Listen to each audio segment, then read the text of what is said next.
नमस्कार, यहाँहरूलाई यस युट्युब च्यानलमा स्वागत छ। आज हामी निन्द्राको बारेमा चर्चा गर्न गइरहेका छौँ। निन्द्रा भनेको के हो? निन्द्रा कतिको आवश्यक छ? निन्द्रा एक स्वाभाविक, आवधिक र पुनर्स्थापनात्मक जैविक प्रक्रिया हो, जसमा शरीर र मस्तिष्क विश्रामको अवस्थामा जान्छ। निन्द्राको समयमा चेतन अवस्था घट्छ, आँखा बन्द हुन्छ, शरीरको गतिविधि कम हुन्छ र हाम्रो मस्तिष्कले ऊर्जा पुनः प्राप्त गर्छ। निन्द्रा मानसिक स्वास्थ्य, स्मरण शक्ति, रोग प्रतिरोधात्मक क्षमता, शारीरिक विकास तथा भावनात्मक सन्तुलनका लागि अत्यावश्यक कुरा हो।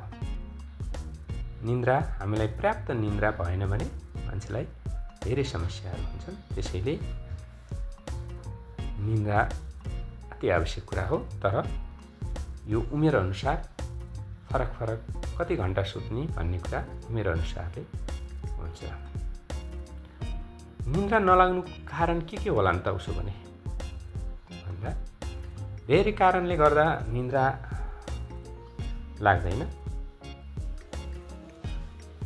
तनावको कारणले हुन सक्छ, चिन्ता, डिप्रेसन, त्यो कारणले पनि निन्द्रा नलाग्न सक्छ। अनियमित जीवनशैलीको कारणले राति मोबाइल अथवा टिभी हेर्नु, लामो समयसम्म मोबाइल चलाउनु, टिभी हेर्नु, त्यसले पनि निन्द्रामा असर गर्छ। क्याफिन, निकोटिन वा मदिरा सेवनले निन्द्रामा असर पुर्याउँछ। शारीरिक रोगले पनि निन्द्रामा असर गर्छ। मेडिकल अवस्थाहरू, हाइपर थाइराइड, मृगौला रोग आदि जस्ता कुराहरूले पनि निन्द्रामा असर पुर्याउन सक्छ। त्यसै गरी कहिलेकाहीँ अन्य कारणहरू जस्तो अरू ठाउँमा जाँदा अथवा ओछ्यान चेन्ज हुँदा हुन सक्छ। धेरै कारणहरूले निन्द्रामा असर पुर्याउँछ। उसो भए के गर्ने त? निन्द्रा नलागे अब के गर्ने? त्यसका लागि केही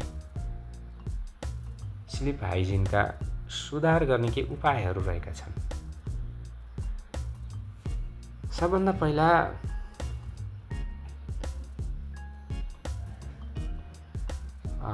ओछ्यानलाई सुत्नका लागि मात्र प्रयोग गर्ने, अरू बेला ओछ्यानलाई प्रयोग नगर्ने, बेडलाई सुत्नका लागि मात्रै प्रयोग गर्ने हुन सक्छ।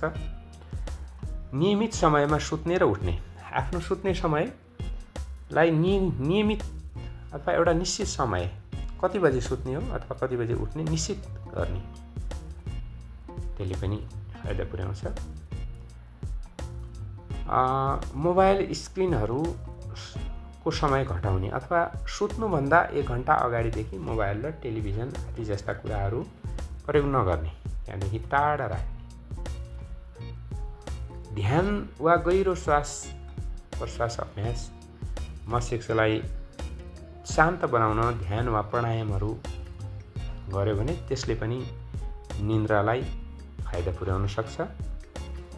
शान्त र अँध्यारो कोठा, निन्द्राको लागि उपयुक्त वातावरण बनाउने। कसैलाई अँध्यारो मन पर्ला, कसैलाई बत्ती हुँदा निन्द्रा राम्रो लाग्ला, तर अँध्यारोमा धेरै जसोलाई अँध्यारोमा निन्द्रा लाग्छ। त्यसैले उपयुक्त वातावरण हुनुपर्छ र कोठाको रङ रोगन, वातावरणको कुराहरू, त्यसै गरी कफी, चिया वा मदिरा त्याग गर्ने, यस्ता कुराहरू सेवन नगर्ने।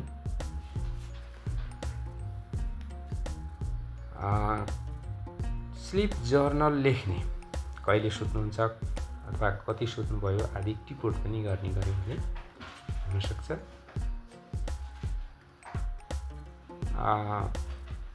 यसरी यस्ता थुप्रै तरिकाहरू छन् जसले गर्दा निन्द्रालाई हामी आफै पनि सजिलो बनाउन सक्छौँ। अब कहिले हामीले चिकित्सकको सल्लाह लिने अथवा अरूको सहयोग लिनुपर्छ त भन्दा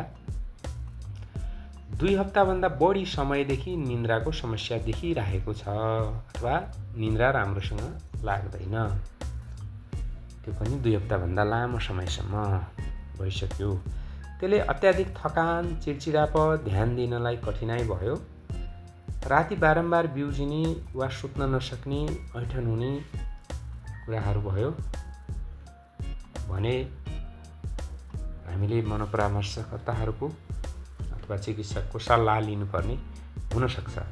यदि समयमा निन्द्राको समस्यालाई व्यवस्थापन गरेनौँ भने पछि त्यसले गम्भीर खालको मानसिक समस्या ल्याउन सक्छ। त्यसैले यसलाई व्यवस्थापन गर्नु जरुरी हुन्छ। निष्कर्षमा हामीले निन्द्रा जीवनको आधारभूत आवश्यकता हो। यसले शरीर र मस्तिष्कलाई विश्राम, पुनः सञ्चालन र सन्तुलन दिन्छ। निन्द्रा नलाग्नु सामान्य समस्या हो, तर समयमै उचित उपाय अवलम्बन नगरेमा यसले दीर्घकालीन र मानसिक शारीरिक असर पार्न सक्छ।